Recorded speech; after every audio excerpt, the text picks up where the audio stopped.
अल्हम्दुलिल्लाहि रब्बिल आलमीन अस्सलातु वस्सलामु अला रसूलिल अमीन व अला आलिहि व अस्हाबिहि अजमईन। क़ाल अल्लाहु तआला फ़िल क़ुरानिल मजीद वल फ़ुरक़ानिल हमीद। अऊज़ु बिल्लाहि मिनश शैतानिर रजीम। बिस्मिल्लाहिर रहमानिर रहीम। व मिनन नासि मन युजिबुका क़ौलुहु फ़ी हयातिद दुनिया व यशहदुल्लाह अला मा फ़ी क़ल्बिही व हुवा अलुद्दुल ख़िसाम। सदक़ल्लाहु मौलाना अज़ीम। दोस्तों, आजकल हालात इतने डिस्टर्ब हैं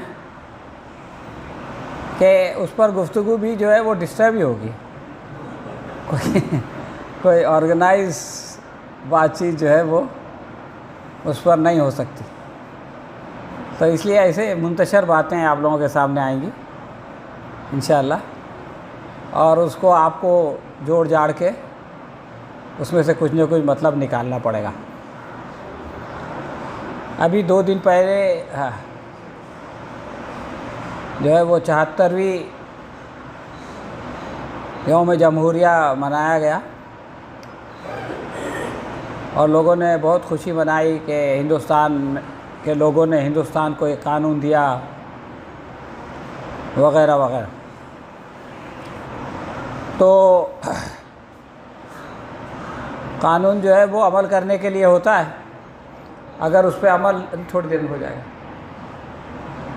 अगर उस पर अमल नहीं हो तो फिर वो कागज़ का पुर्जा है। फ़िलहाल मुल्क में जो लॉ एंड ऑर्डर की सिचुएशन है, मैं नज़्म व नस्क बोलने जा रहा था लेकिन फिर मुझको याद आया, अभी हमारे एक दोस्त ने याद दिलाया कि उर्दू मुश्किल मत बोलो, इंग्लिश बोलो तो उसकी समझ में आ जाएगा। इंग्लिश मुश्किल ही आसान सब समझ में आ जाती है। तो बहरहाल मैं कुछ इंसिडेंट्स, कुछ वाक़यात आप लोगों के सामने रखता हूँ। उसमें से कुछ मामला जो है वो इनफरादी इंडिविजुअल नौइयत का है और कुछ समाजी है, कुछ सियासी है। इत्तेफाक से इनमें से बेशतर का ताल्लुक़ दिल्ली से है। दिल्ली के बारे में हम लोग जानते हैं कि दिल्ली जो है वो हिंदुस्तान का कैपिटल है। हमारे वज़ीर आज़म और वज़ीर दाखिला दोनों वहाँ रहते हैं और दिल्ली की पुलिस वज़ीर दाखिला होम मिनिस्टर के तहत काम करती है और दिल्ली में लॉ एंड ऑर्डर को ठीक रखना ये डायरेक्टली होम मिनिस्टर की रिस्पॉन्सिबिलिटी है। बम्बई में उनकी ज़िम्मेदारी नहीं है। बम्बई में तो जो महाराष्ट्र का होम मिनिस्टर है उसकी ज़िम्मेदारी, या गुजरात की नहीं है, इसलिए कि गुजरात में जो गुजरात का होम मिनिस्टर है उसकी ज़िम्मेदारी है। पुलिस जो है वो होम मिनिस्टर को, स्टेट के होम मिनिस्टर को जवाबदेह होती है, लेकिन दिल्ली की पुलिस जो है वो सेंट्रल होम मिनिस्टर को अकाउंटेबल होती है। तो दोस्तों, एक जो इंडिविजुअल वाक़या मैं आपके सामने पेश करना चाहता हूँ वो एक शंकर मिश्रा नाम के आदमी का है। शंकर मिश्रा नाम का एक जवान है। वो अमेरिका से दिल्ली आ रहा था और उसने एक ऐसी हरकत कर दी कि जिसको आप इमेजिन नहीं कर सकते, यानी हम इमेजिन नहीं कर सकते। लेकिन उसके बाद कुछ दिनों के बाद फ्रांस से आने वाली एक फ़्लाइट में भी यही हरकत हुई। तो इससे पता चलता है कि जो कुछ हम इमेजिन नहीं कर सकते वो बहुत सारे लोग बड़े आराम से कर सकते हैं। तो उसने ये किया कि वो फर्स्ट क्लास में सफ़र कर रहा था, यानी जनता दरबार में नहीं, और उसने जो है वो अपने साथ वाले जो पैसेंजर है उसके ऊपर पेशाब कर दिया। अब आप देखिए कि जो हिंदुस्तान का कानून है उसके हिसाब से उसके ऊपर बहुत सारी कलम लग गई। सेक्शन 510 है कि कोई आदमी शराब पी के बदतमीज़ी करे, या 509 है किसी औरत के साथ जो है वो बदतमीज़ी करे, उसकी इज़्ज़त से खिलवाड़ करे, या 294 है कि कोई फहश बात बोले, या 354 है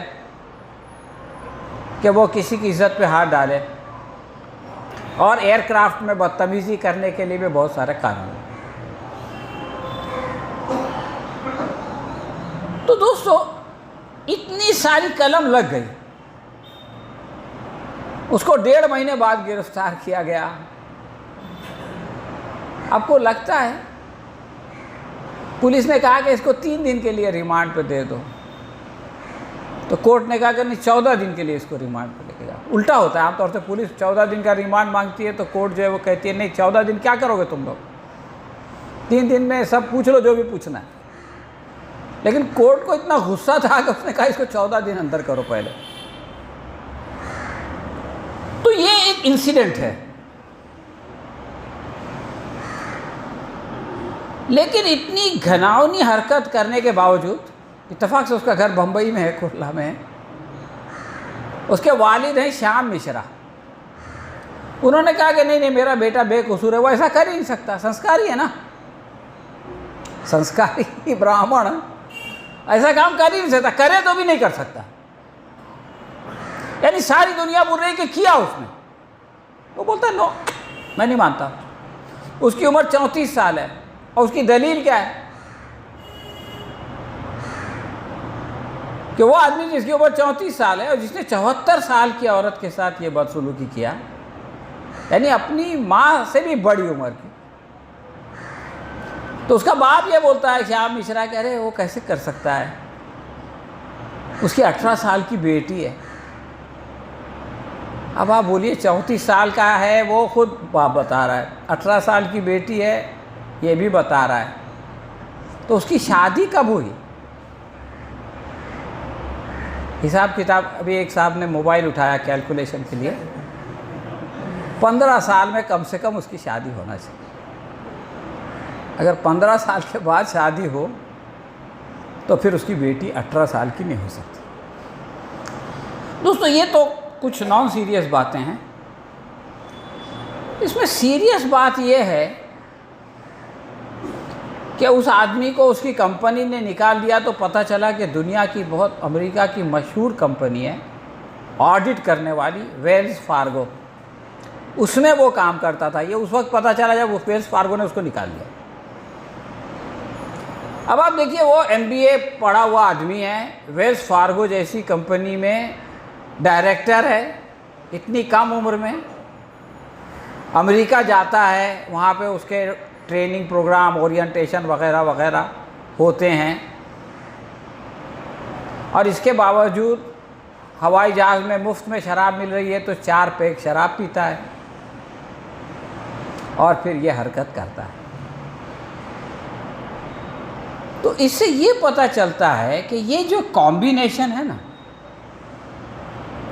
भारत के महान संस्कार और वेस्ट का अजीम ग्रेट कल्चर, जब ये दोनों एक आदमी में जमा होते हैं तो इस तरह की हरकत भी उस आदमी से हो सकती है जिसका कि एक आम आदमी तसव्वुर भी नहीं कर सकता। ये हमारे समाज की एक वाक़या है जो हमको बताता है कि लोगों का अखलाक, लोगों का किरदार, उन लोगों का जो कि पढ़े लिखे हैं, जो लोग अपने आप को कल्चर्ड कहते हैं, दोनों साइड से, यानी अपने घर के जो है वो तरबियत के हवाले से भी और बाहर की तालीम के हवाले से। लोग बोलते हैं ना तालीम और तरबियत एक आदमी को अच्छा इंसान बनाती है, तो इस आदमी के पास तालीम और तरबियत दोनों है और उसके बावजूद उसकी अच्छाई इस तरह से जाहिर हो रही है। और आप ये देखिए कि हमारे मुल्क का जो माहौल है उसमें किस तरह से बातों को ट्विस्ट किया जाता है। कश्मीर फाइल नाम की एक फिल्म आई थी जिसको हमारे prime minister defence minister, home minister और कई चीफ मिनिस्टर्स ने प्रमोट किया, तो उसका डायरेक्टर जो है वो अपने आप एक बहुत बड़ा इंटेलेक्चुअल बन गया। हालांकि उस फिल्म के बारे में जो कमेंट्स आए गोवा फिल्म फेस्टिवल में, उसने उसकी थोड़ी हवा निकाली, लेकिन उसने ये कहा कि ये मिश्रा अगर खान होता तो क्या होता। बेवकूफ़ी की बात। पहली बात तो खान ऐसा करता नहीं, करेगा तो भी मैं बोलूँगा कि नहीं करता, क्योंकि मैं भी खान हूँ, वो मिश्रा की तरह, उसके बाप की तरह। तो यानी उसका मतलब है कि अगर खान होता तो लोग जो है उसकी हिमायत में आते। अरे भाई, लोग आते या नहीं आते, तू तो आ गया ना उसकी हिमायत में। तूने ये बयान तो उसकी हिमायत में ही दिया, तो अगर लोग उसकी हिमायत में आते तो क्या गलत करते। और सही बात यह कि वो ऐसा करता ही नहीं और लोग उसकी हिमायत में आते नहीं। मुसलमानों का ये ट्रैक रिकॉर्ड है कि मुसलमानों ने कभी भी जो है किसी जालिम मुसलमान की हिमायत नहीं की। किसी बदतमीज़ बद अखलाक मुसलमानों की हिमायत इज्तिमाई तौर से मुसलमान नहीं करते, बल्कि उसकी मजम्मत करते हैं बिला तकल्लुफ़। हाँ, कोई मजलूम है उसकी बात अलग। तो ये एक वाक़या है। फिल्म की बात आई है तो फिल्म की बात इस हफ्ते में तो सिर्फ एक ही फ़िल्म की बात हो रही है। अभी लोग बोलेंगे मस्जिद में तुम इस तरह की बातें करते हो, तो ये अभी आप लोगों का कसूर है कि आपने ये प्रोग्राम हालात हाज़िरा का मस्जिद में रख दिया। इसीलिए लोग बोलते हैं मस्जिद में सियासत की बात मत रखा करो, क्योंकि आप किसी को सियासत की बात करने का मौका देंगे तो फिर वो कुछ भी बोलेगा। और पठान फिल्म में भी सियासत हो गई, तो सियासत की बात तो पठान फिल्म तक चली जाती है। तो इसमें मेरा कसूर नहीं है, मस्जिद का भी कसूर नहीं है। जिन लोगों ने ये मौजू रखा और मस्जिद में उस पर गुफ्तगू करने के लिए कहा, वो लोग कसूरवार हैं। तो बहरहाल, तो आप देखो, एक फ़िल्म को जो है वो जनाब आपने प्रमोट करने के लिए इतना लंबा काम किया, और उसका गाना सबसे मशहूर वो फैज़ ने लिखा, फैज़ की नज़म 66 लाख लोगों ने देखा, और जिसकी आपने मुखालिफत की उसकी 226 लाख लोगों ने, यानी 22 करोड़ लोगों ने देख लिया। तो ये लोग ऐसे अहमक, ये लोग हर चीज़ में सियासत और फ़िरका वाराना वो चीज़ डालते हैं, और कई मर्तबा इनका नुकसान होता है। पिछले हफ्ते उर्दू न्यूज़ में एक मज़मून छपा था, जिसमें उसने लिखा था कि पिछले साल आने वाली किन किन फिल्मों ने कितना बिज़नेस किया। इत्तफ़ाक़ की बात है, जो सबसे ज़्यादा बिज़नेस करने वाली फिल्में थी KGF 2, RR, वो सब में मुसलमान पॉजिटिव है, और जिनमें मुसलमानों को निगेटिव दिखाया गया वो सब फ्लॉप हो गई। तो ये जो इनके बारे में कहा जाता है कि साहब ये जिसको चाहे जिता देंगे, जिसको चाहे हरा देंगे, तो ऐसा है कि कम से कम फिल्मों के बारे में तो नहीं होता कि जिसको चाहे हिट कर देंगे, जिसको चाहे फ्लॉप कर देंगे, बल्कि जिसको ये फ्लॉप करने की कोशिश करते हैं वो सुपर डुपर हिट हो जाती है। अगर ये लोग मुखालिफत नहीं करते तो शायद इतनी नहीं चलती।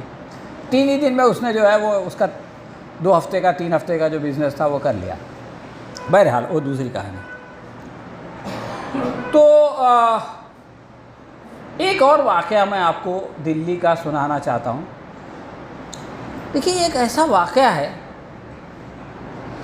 कि मैंने जो तारीख़ का थोड़ा बहुत मुताला किया है उसमें मेरी नज़रों से नहीं गुज़रा। 31 दिसंबर की रात में स्पेशल बंदोबस्त है, शाहजी की पुलिस गली गली में घूम रही है। एक लड़की एक गाड़ी के नीचे फंसती है और 12 किलोमीटर तक घिसकती है। आप इमेजिन कर सकते हैं, 12 किलोमीटर किसी लड़की का गाड़ी के नीचे घिसकना। मैं तो इसको पढ़ता हूँ तो मेरे रोंगटे खड़े हो। इसकी वीडियो से मैं देख नहीं सकता, बरहना हालत में वो मिलती है। और पुलिस शुरू में, वो बेचारे नशे में थे, ज़ोर ज़ोर से म्यूज़िक चल रहा था, उनको सुनाई नहीं दिया। बाद में सब बातें खुल गई जब उनके ऊपर मुकदमे लगे, ये हुआ कि भाई सब हमको मालूम था और हम लोग गाड़ी मोड़ रहे थे वगैरह वगैरह। लेकिन आप ये देखिए कि इस घिनौने वाक़े के बावजूद जो इसके मुजरिम हैं उनको बचाने की कोशिश की जाती है। क्यों बचाने की कोशिश की जाती है?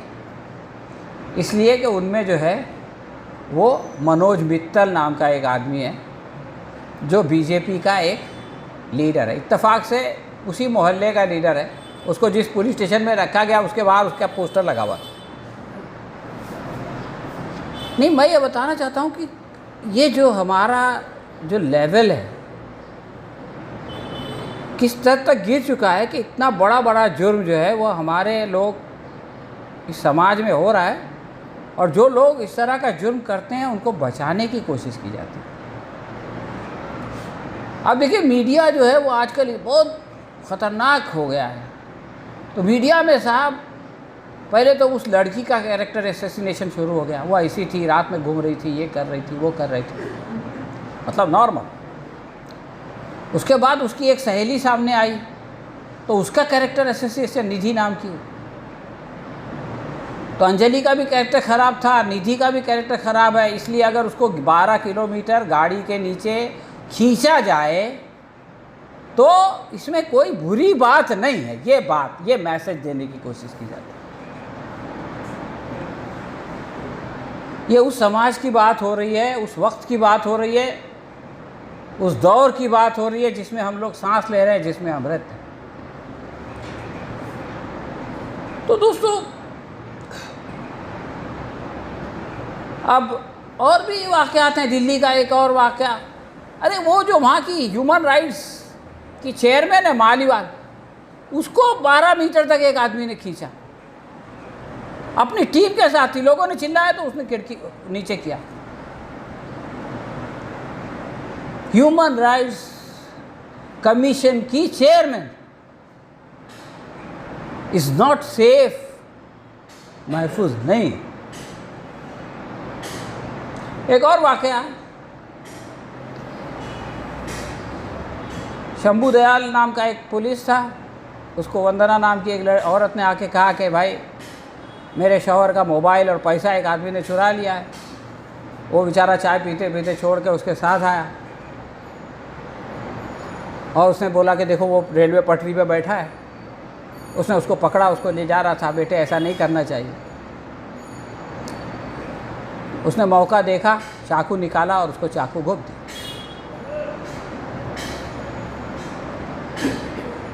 56 साल का शंभू दयाल जो है वो ज़ख्मी हो गया और बाद में उसका इंतकाल हो गया। उसका जब इंतकाल हो गया तो ख़बर आई कि अनीस मोहम्मद नाम के एक आतंकवादी ने शंभू दयाल नाम के एक फ़र्ज शनास पुलिस अफसर को शहीद कर दिया। सुदर्शन पे आई, उसके बाद नव भारत पे आई, उसके बाद टाइम्स नाउ पे आई और उसके बाद एनडीटीवी पे भी आई।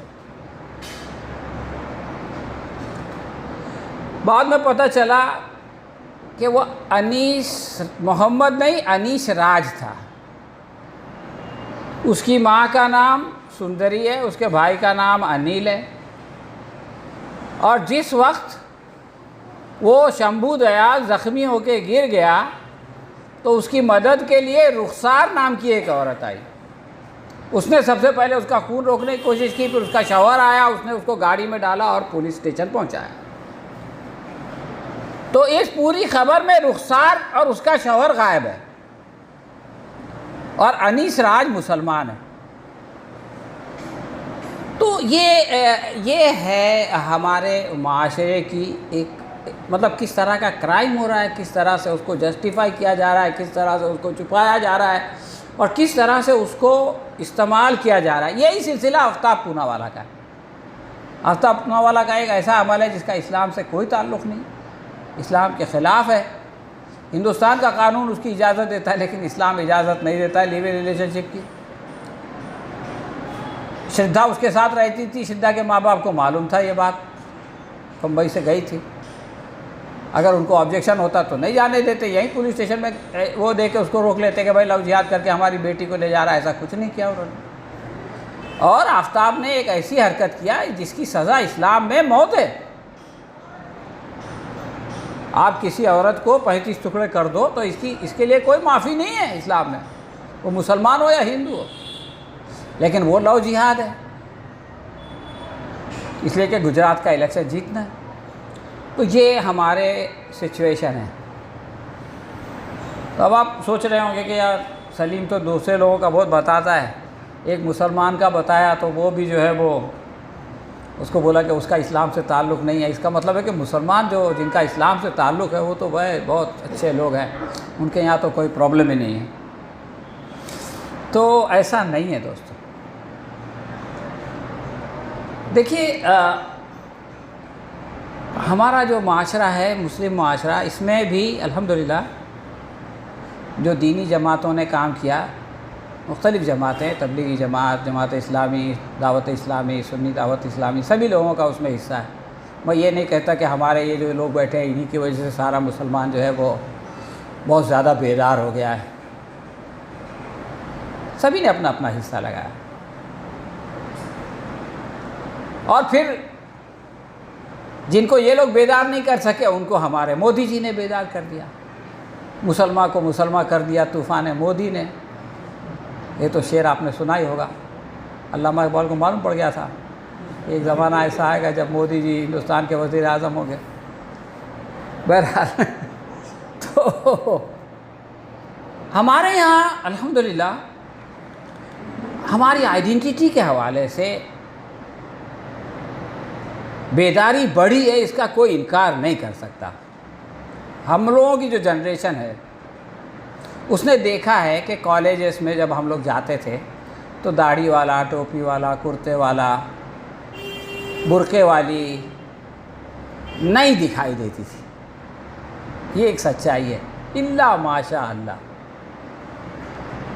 लेकिन अब ये तब्दीली आ गई है कि मुसलमान जो है वो कुर्ते पहनने लगे हैं, दाढ़ी रखने लगे हैं, टोपी पहनने लगे हैं, बुर्का पहनने लगे हैं, हिजाब पहनने लगे हैं। अगर कोई रोकता है तो उससे लड़ने लगे हैं।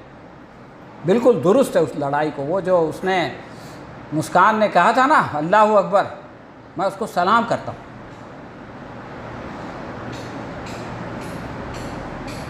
लेकिन मैं ऐसा महसूस करता हूँ कि ये जो ज़ाहिर की तब्दीलियाँ हैं, बहुत आसान है जा कर के किसी दुकान में जो है वो शर्ट के बदली कुर्ता ख़रीद लेना, उतना ही पैसा लगता है तकरीबन।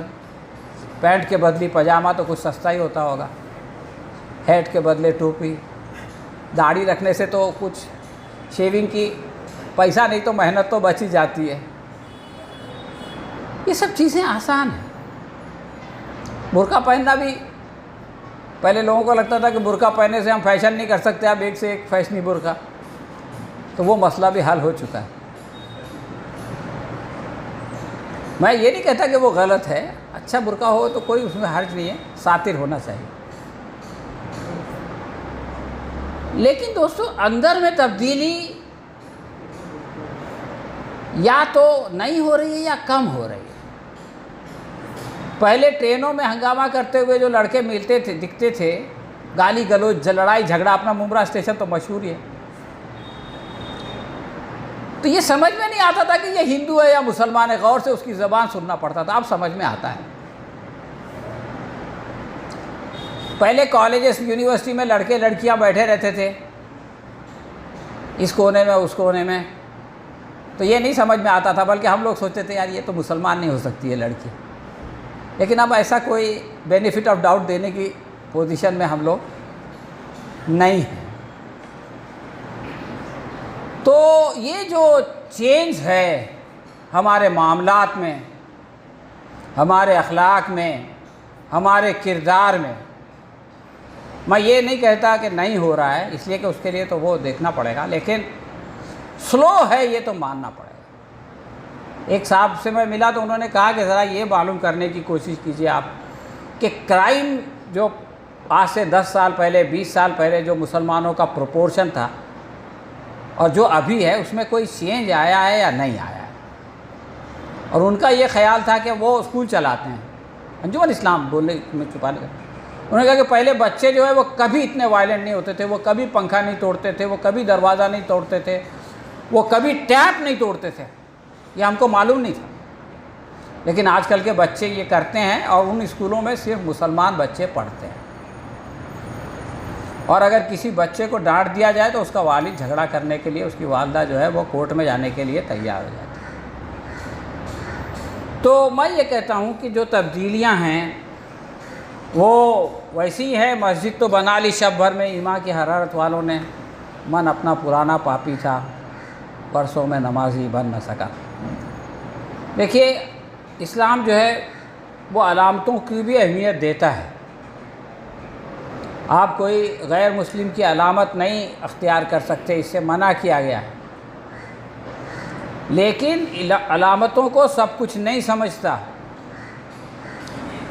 बल्कि इस्लाम का तकाज़ा तो ये है कि पूरे के पूरे इस्लाम में दाखिल हो जाओ। उद्खुलू फिस्सिल्म काफ़ा, पूरे के पूरे। ये नहीं हो सकता कि कुछ चीज़ें जो हमको अच्छी लगती हैं, कुछ चीज़ें जो ज़ाहिरी हैं, कुछ चीज़ें जो आसान हैं, उनको तो हम अपना लेंगे, और वो चीज़ें जो कि अंदर से तब्दील करने वाली है, जिससे बज़ाहिर हमको अपना नुकसान होता हुआ दिखाई देता है, हम उसको नहीं अपनाएं। आप इस तरह के चूज़ ही नहीं हो सकते अल्लाह ताला के मामले में, अल्लाह ताला के दीन के मामले में। तो अभी एक ज़रा मैं तल्ख़ बात कहने जा रहा हूँ। ये तो इन्फरादी सतह की बात है।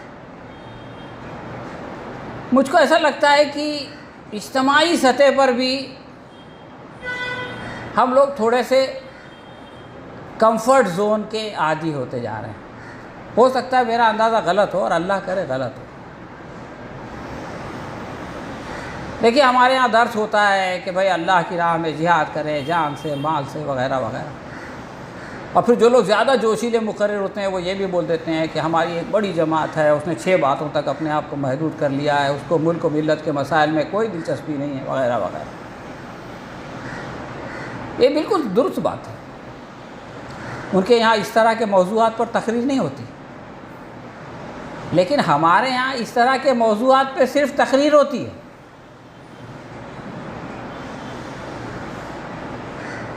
और ये बात हम जानते हैं कि सिर्फ तकरीर करने से और सिर्फ तकरीर सुनने से मसाइल हल नहीं होते। आज भी जब कोई अमली मुजाहरे की बात होती है, मैदान में जा कर के जो है वो जुल्म और इस्तेसाल के ख़िलाफ़ आवाज़ उठाने की बात होती है, तो हमारा मामला भी वैसा ही होता है जैसे उन लोगों का होता है जो इस मौजू पर गुफ्तगू नहीं करते। हमको अच्छा लगता है इज्तिमा में आना, हमको अच्छा लगता है इस तरह की गुफ्तगू सुनना और करना। तो दोस्तों, मैं ऐसा समझता हूँ कि ये काफ़ी नहीं है। और कम से कम इस दौर में, जबकि मैदान में आ गई ये लड़ाई, अब फैसिस्ट क़ुव्वतें, फस्ताई ताकतें मैदान में, अब उनका मुकाबला करना पड़ेगा, उनके सामने आवाज़ उठाना पड़ेगा। तो हमको जो है वो अपना मिजाज, अपना रवैया, हम लोग इंतज़ार करते हैं कि कोई और मुजाहरे का ऐलान करेगा तो हम उसमें शरीक हो जाएंगे, लेकिन ये भी काफ़ी नहीं है। कब तक हम इंतज़ार करते रहेंगे? कब हम इक़दाम करेंगे? कब हम फैसले करेंगे? तो दोस्तों, ये भी एक सीरियस सूरत हाल है। अब चिट्ठी आ गई है तो इसलिए आखिर में कुछ पॉलिटिक्स की बातें हैं। देखिए, सियासी सतह पर कुछ चीज़ें ऐसी हैं जो कि बहुत वाज़ेह हैं और दिखाई देती हैं, और कुछ चीज़ें ऐसी हैं जो कि दिखाई नहीं देती, जिस पर गुफ्तगू नहीं होती बहुत ज़्यादा। जो चीज़ बहुत साफ दिखाई देती है वो ये है कि महाराष्ट्र में बीजेपी ने जो है वो एक सरकार गिरा दी, लेकिन उसके बाद जितने वाक़यात हुए उसमें ये बात समझ में आती है कि ये उनकी गलती थी। पहली बात तो वो उतना वज़ीर आला नहीं बना सके, अपना सीएम नहीं बना सके। जिस आदमी को सीएम बनाया उसके साथ एमएलए हैं, एमपी है, लेकिन आवाम तो है नहीं। वरना दशहरा की जो रैली थी इसके लिए 10 करोड़ रुपया खर्च किया गया था बीकेसी वाली के लिए, उसमें पब्लिक कम थी, यानी 10 करोड़ वाइट जो एसटी को दिया गया, उसके अलावा जो खर्च किया गया था वो छोड़ दो, लाने के लिए, पब्लिक को लाने के लिए। लेकिन शिवाजी पार्क में तो ऐसा कोई खर्चा नहीं था, लोग खुद आ गए और ज़्यादा तादाद में आए। और उसके बाद कई इंसिडेंट्स ऐसे हुए हैं, तफसील में जाने का वक्त नहीं है। उनको ये लग रहा है कि हमारी गलती हो गई है, म्यूनसिपल इलेक्शन सामने आ रहा है, तो क्या करो, सारे शहर में बैनर लगा दो, G20 के हम सरबराह बन गए। अरे भाई वो तो किसी न किसी को बनना ही था, वो क्या आप इलेक्शन लड़के बने हैं क्या? वो तो एक राउंड में एक को बनना पड़ता है। इत्तेफाक से वो चरखी घूम के आपके पास आई इस बार, अगली बार किसी और के पास जाएगी, इससे पहले जिसके पास थी उसका भी कोई कमाल नहीं था, और इसके बाद जिसके पास जाएगी उसका भी कोई। लेकिन पूरे बम्बई में पोस्टर लगा हुआ है साहब कि हम G20 के जो है वो सरबराह बन गए, बैनर लगे हुए हैं, उस पर वज़ीर आज़म मुस्कुरा रहे हैं, और 20 का जो ज़ीरो है वो कमल उसके नीचे लगा हुआ है।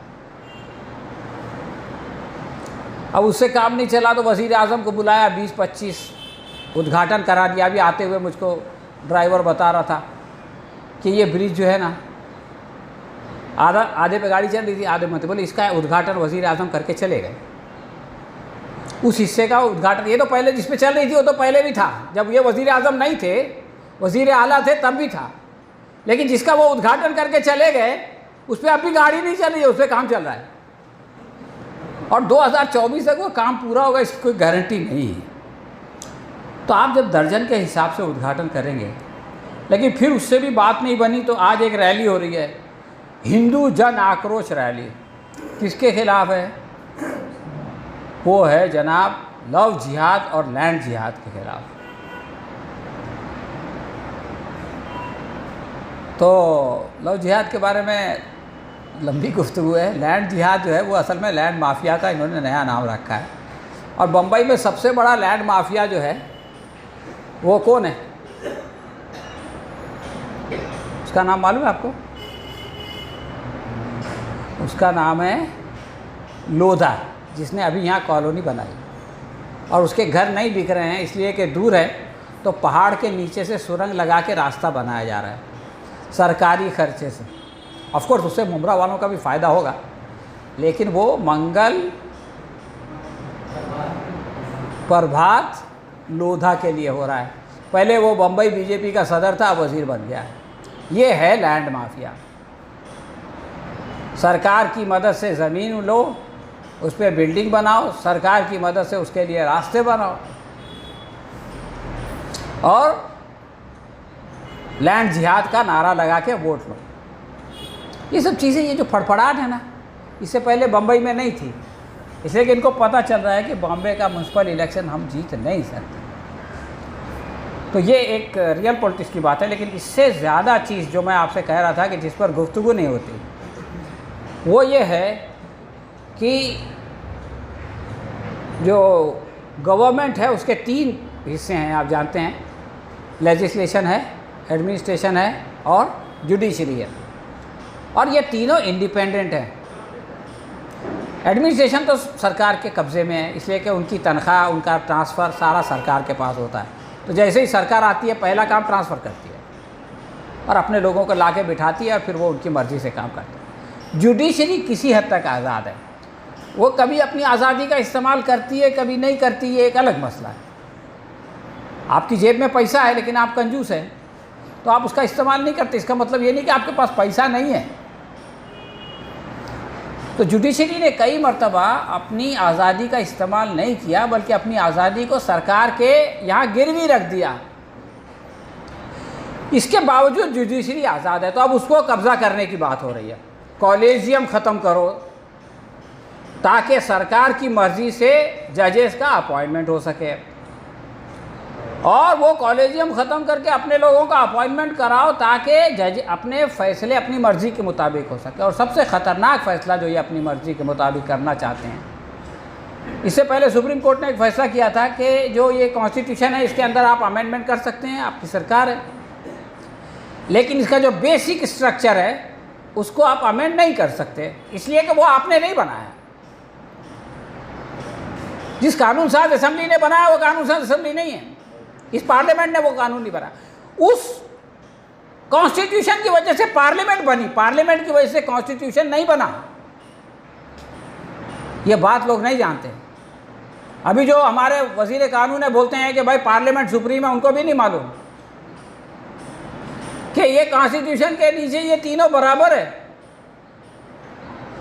जुडिशरी और सरकार और एडमिनिस्ट्रेशन।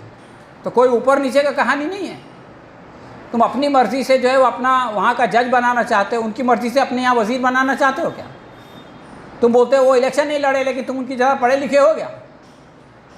तो अब ये कि ये स्ट्रक्चर को टेम्पर करना चाहते हैं, इसलिए चाहते हैं कि अपने लोगों को उसमें डालें। और ये एक बहुत बड़ा झगड़ा है, ये हिंदू मुस्लिम झगड़ा नहीं है, ये उन तमाम लोगों का झगड़ा है जो ये चाहते हैं कि ये लोग आवाम के जो बेसिक राइट्स हैं, जो उनके हुकूक जिनकी गारंटी यहाँ की गई है। लोग कहते हैं कि दस्तूर ने हुकूक दिए, दस्तूर हुकूक नहीं देता। दस्तूर हुकूक को तस्लीम करता है, लेकिन अगर दस्तूर चाहे तो वो उन हुकूक को तस्लीम करने से इनकार कर दे। अगर हुकूमत जो है कानून को पामाल करती है तो आप कोर्ट में जा सकते हैं। अगर अच्छा जज मिल जाए तो वो सरकार के ख़िलाफ़ फ़ैसला देता है, कई फ़ैसले सरकार के ख़िलाफ़ हुए हैं। लेकिन अगर उसको भी ईडी की तरह और इलेक्शन कमीशन की तरह बना लिया जाए, पिंजरे का तोता, तब तो फिर इंसानों के, अवाम के हुकूक को पामाल करने के लिए कोई रुकावट ही नहीं रहेगी। उनको आप कदमों तले रौंदते जाएंगे। ये एक सीरियस क्लैश है दोस्तों जो इस वक्त हमारे माशरे में चल रहा है। आखिरी बात मैं ये कहना चाहता हूँ कि आखिर ये सब क्यों हो रहा है? इतना अच्छा सिस्टम है, फूल प्रूफ सिस्टम है, और उसमें जो है वो चेक्स एंड बैलेंसेस है, उसके बावजूद ये क्यों हो रहा है? उसकी दो वजह है। एक तो ये कि कोई भी कानून अपने आप नहीं चलता, उसको चलाने वाले लोग होते हैं, और उसके चलाने वालों के अंदर अगर डर ना हो, अब आपके पास सब ताकत है तो आप किससे डरेंगे? उनको ये ना पता हो कि हमसे ज़्यादा ताकतवर कोई हस्ती है दुनिया में, इस कायनात में, हमको मर के उनके सामने हाजिर होना है और हिसाब किताब देना है, तो फिर वो कानून का इस्तेमाल करते हैं, कानून पे चलते हैं जब तक कि उनका फ़ायदा होता है। जब उनका नुकसान होने लगता है तो कानून को लपेट के रख देते हैं। जैसे इंडिया में इमरजेंसी लग गई थी, सभी लोग करते हैं, ये नहीं कि सिर्फ बीजेपी करती है, कांग्रेस ने भी किया था। तो एक तो ये चीज़ है। कुरान मजीद की जो आयत मैंने शुरू में आपके सामने पढ़ी थी, उसमें अल्लाह तबारक तआला इरशाद फरमाते हैं कि इंसानों में कोई तो ऐसा है जिसकी बातें दुनिया की ज़िंदगी में तुम्हें बहुत भली मालूम होती हैं, और वो अपनी नेक नियति पर बार बार खुदा को गवाह ठहराता है, कसम खाता है, लेकिन जब उसे इख्तिदार हासिल हो जाता है तो वो ज़मीन में उसकी सारी दौड़ धूप इसलिए होती है कि फसाद फैलाए, खेतों को गारत करे, नस्ल इंसानी को तबाह करे। यानी हल्द्वानी का वाक़या है, गुजरात का वाक़या है, और उसको जस्टिफिकेशन करने वाली बात है। उसके तनाजुर में आप ये देखें कि खेतों को गारत करे और नस्ल इंसानी को तबाह करे, हालांकि अल्लाह जिसे वो गवाह ठहराता है फसाद को हरगिज़ पसंद नहीं करता। और जब उससे कहा जाता है कि अल्लाह से डर, तो अपने वक़ार का ख़याल उसको गुनाह पर जमा देता है। ऐसे शख्स के लिए तो बस जहन्नुम काफ़ी है, और वो बहुत बुरा ठिकाना है। तो दोस्तों ये तो उन लोगों की बात है। अब इसके बाद वाली आयत जहाँ पे बात ख़त्म होती है वो भी आप सुन लीजिए। सच्चे अहले ईमान के बारे में बिल्कुल मुत्तसिल आयत है, यानी 206 नंबर की वो आयत है और 207 नंबर की आयत है। इसमें फरमाया कि दूसरी तरफ इंसानों में कोई ऐसा भी है जो रज़ा इलाही की तलब में अपनी जान खपा देता है, और ऐसे बंदों पर अल्लाह बहुत मेहरबान है। ऐ ईमान लाने वालों, तुम पूरे के पूरे इस्लाम में दाखिल हो जाओ और शैतान की पैरवी न करो, वो तुम्हारा खुला दुश्मन है। जो साफ साफ हिदायत तुम्हारे पास आ चुकी हैं, अगर उनको पा लेने के बाद फिर तुमने लग़ज़िश खाई तो खूब जान रखो कि अल्लाह सब पर गालिब और हकीम है। दोस्तों ये आयत असल में हमारे सामने एक आईना है। यह आयत हमको बताती है कि हमको कैसा होना चाहिए। हम लोग उसको ऐसा होना चाहिए, उसको ऐसा होना चाहिए, उसको ऐसा होना चाहिए, ये बहुत आसान है। हमको कैसा होना चाहिए ये इस आयत में बताया गया, और हमको अपना जायज़ा लेके देखना चाहिए कि हम वैसे हैं कि नहीं हैं। अगर नहीं है तो हमको जो है वो वैसा बनने की कोशिश करनी चाहिए। अल्लाह ताला से दुआ है कि अल्लाह तबारक ताला हम लोगों को इन हालात में अपनी ज़िम्मेदारी को अदा करने की तौफ़ीक़ अता फ़रमाए। रब्बना तक़ब्बल मिन्ना इन्नका अंतस समीउल अलीम व तुब अलैना इन्नका अंतत तव्वाबुर रहीम व आखिरु दावाना अनिल हम्दुलिल्लाहि रब्बिल आलमीन।